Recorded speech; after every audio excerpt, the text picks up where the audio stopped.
What's up, squash players? Today I'm going to do a quick review of the Fitbit Charge 5. I've done a review in the past of the Fitbit Charge 1 or something like that, so it's been a few years. I wanted to test it out. This is one of my recommended squash activity trackers. I wanted to update my thoughts on this, make sure it's still a good suggestion for squash players, and see how it compares to the Whoop. So there's tons of reviews of this out on the internet. If you want like a super in-depth review, you can check any of those out, but I'm gonna just focus on the high level stuff here and for what it's like for squash players and how it compares to the Whoop in my experience. So this remains to me a very good introductory fitness tracker. The price of this keeps fluctuating. It was around $150, let me see. Right now on Amazon it's $130, which is a pretty big discount to the normal rate of $180. So what this does, if you're not familiar with a Fitbit, is you set it up and it's pretty easy. It comes with an app, you wear it on your wrist, it acts as a watch as well as a tracking a bunch of things. So the main thing that I associate this device with is tracking steps. I think it kind of popularized the idea or ran with the idea of like getting 10,000 steps a day as your form of exercise. It will also track how far you've moved in miles, how many calories you've burned. It has some, you put in your age and your weight and a bunch of other things, and it sort of figures out how many calories you burned. And it also tracks your zone minutes. And you can set any of these things as your primary goal in the app. I chose to do zone minutes. So it sits on your wrist. It gives you reminders to move if you've been sedentary for too long. It kind of reminds you to stand up and move around. It tracks your steps and it gives you little kind of buzzes when you achieve some goals. If you meet your daily goal of steps or whatever your primary goal is, it will kind of buzz and kind of give you a celebratory set of fireworks to let you know that you've made an achievement for the day. The whole thing is designed around getting you to get exercise in by hook or by crook, whether it's going for a walk or playing sports. Like, it'll track, if you do something that's an aerobic form of exercise, it won't just tell you your zone minutes, it'll actually say, oh, you did an aerobic workout on this particular day. And in this case, I've got it actually tracked 2 separate aerobic workouts, which like number of calories, how much of your time was spent in the fat burning cardio zone, average heartbeats per minute. I didn't find this to be particularly accurate. Like, I could go for a 5-minute walk and it would register it as some form of exercise. But I think just for what it is, which is a one-time purchase, it will tell you, it will kind of like get you thinking about where you're getting your exercise from. How many days do you get exercise? How often do you like stretch your legs and go for walks? And it just kind of like encourages you to get more exercise. And I think that's an unambiguously good thing. The downsides for me on as far as like a fitness device is it's a bit arbitrary. It's like 10,000 steps, I guess that's a good number. You could find yourself at 9,500 steps for the day and be like, oh, I'm motivated to get that last 500 steps. And sometimes I was just like annoyed that I had to do that. It didn't come up too many times, but I just felt like it's arbitrary to some level, and that's okay. They got to pick something for you to go with, but sometimes I felt like I was gaming the system just to get like some sort of achievement. This one thing that's good about this is you can set alarms and reminders.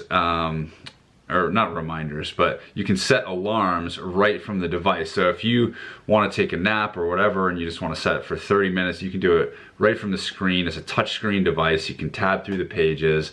It's got some things that I didn't even really try. Like, it'll tell you your heart rate, of course, which I did. It has an app for payments, which I didn't really give a shot to. And it'll do like an EKG scan. That's something, or EDA scan. I just tested it out, you know, just to see what that was like, but I didn't really need to go into depth on that. You can learn more about that from other reviews if that's something that appeals to you. But you know, it's nice to just have a watch and a timer and an alarm that you can all do from within the watch itself. It also syncs with your phone, so you can set it so you get text messages showing up on your watch, like, which is sometimes kind of handy. Like if you're playing squash and you know you're waiting for a text, you don't need to run out and check your phone. Like you'll get it on your wrist in the middle of playing. That had its pluses and minuses though. Sometimes I was playing and I didn't want to be disturbed, so I would set the do not disturb function, which is relatively easy to do. You can do it right from the screen. I ended up honestly living most of my life with do not disturb mode on because I just didn't want to get all those buzzes after a while. Sometimes you get a buzz on your phone and on your watch and on my car. You know, I'm getting buzzed left, right, and center.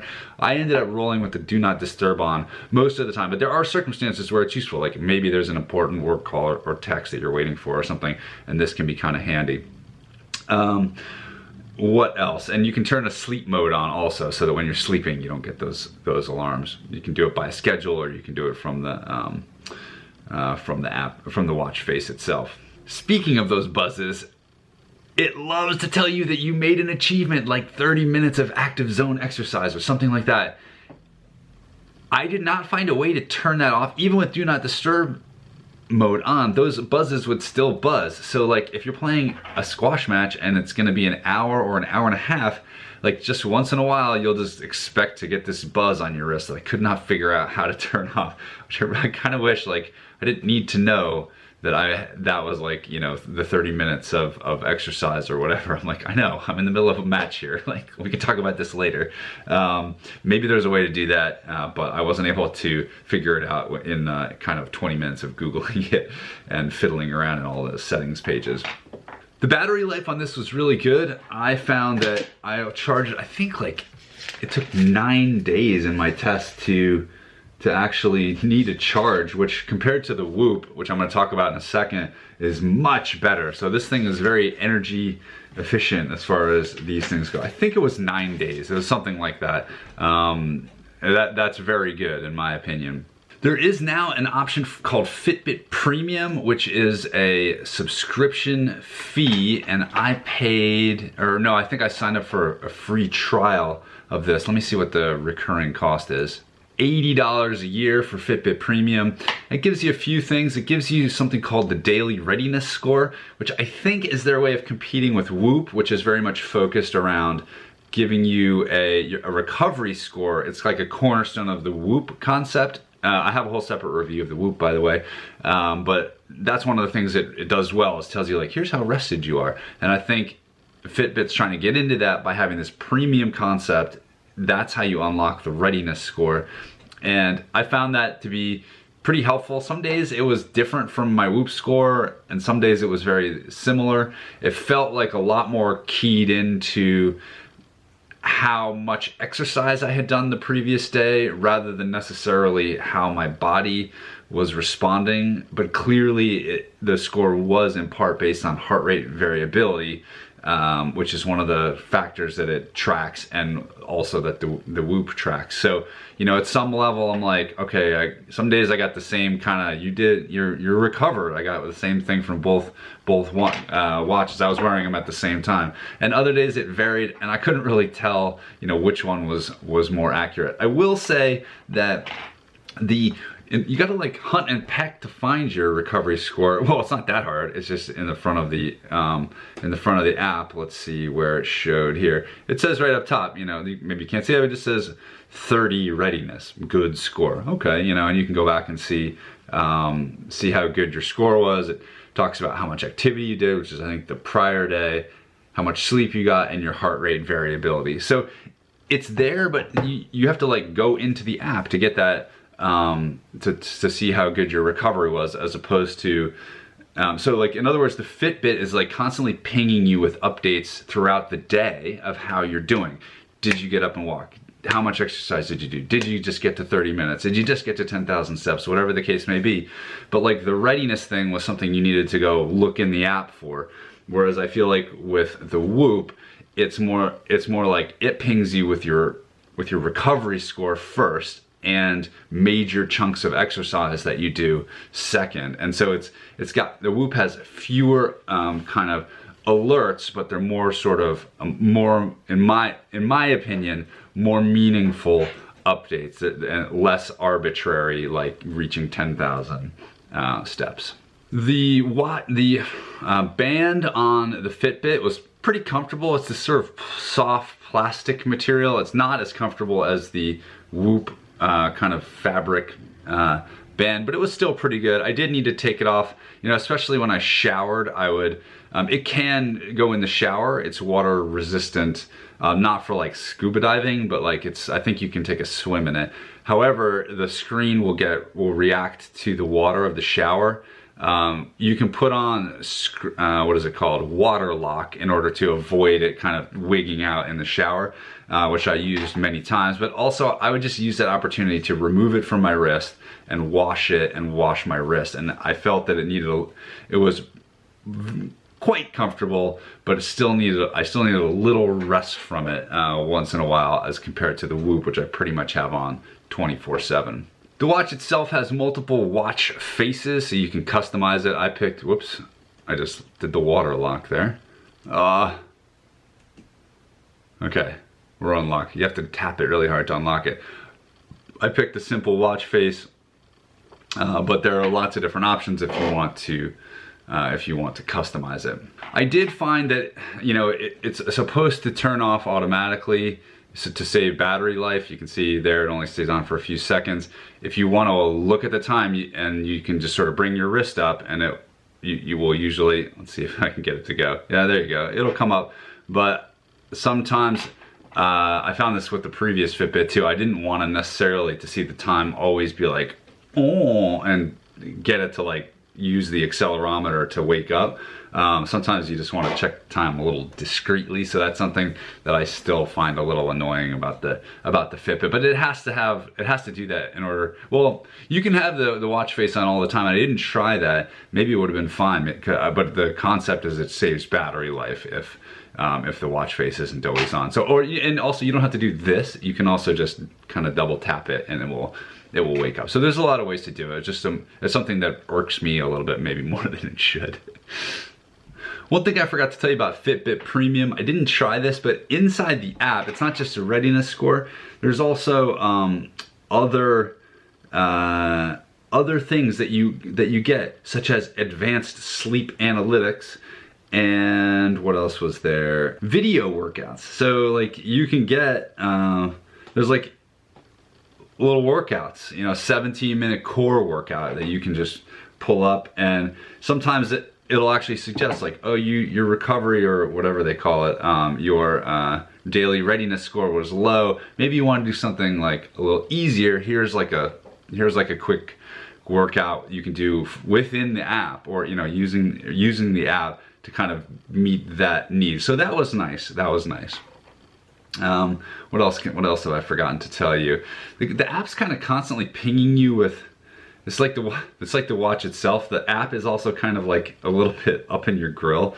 Like it's not doing it today, but every so often you get things like, hey, do you want to like record your mindfulness? Hey, did you, I forget, do you want to log your stress levels or anything? You know, it's like constantly like kind of in your face, like trying to show you features, but at the same time I was just like, shh, sometimes just like, I know what I want, like just stop giving me pop-ups, like I don't want to hit the X anymore, you know? In summary, I think the Fitbit is still a really good option, especially if you are kind of starting off wanting to understand the metrics of like your daily life as it is right now. However many times you work out or don't, if you want to just understand where you are and just give yourself some benchmarks and see where you can just get more exercise. It's a relatively affordable device. it's like I said, about 150 bucks plus or minus, and that compares to almost $300 per year for the Whoop. That number didn't include the premium, so you could say, you know, even per year, this is still coming out way ahead of the Whoop with the premium option.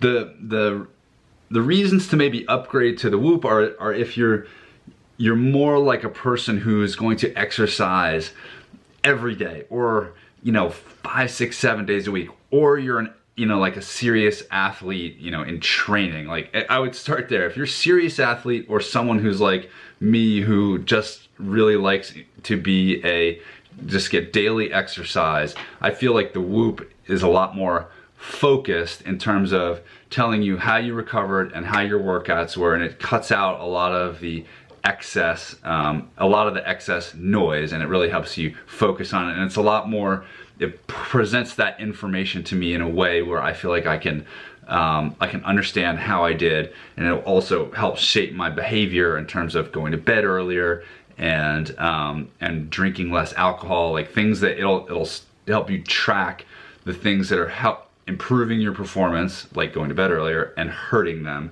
like drinking alcohol, and there's like 100 other things that you can track. So basically, like, Fitbit is like a good generic option, and the Whoop is kind of a more premium price and premium service to help those who are just like fanatical about their exercise. So that's it for today. Just wanted to give you a quick high level as a squash player, and hope that was helpful. I will see you in the next video. Bye.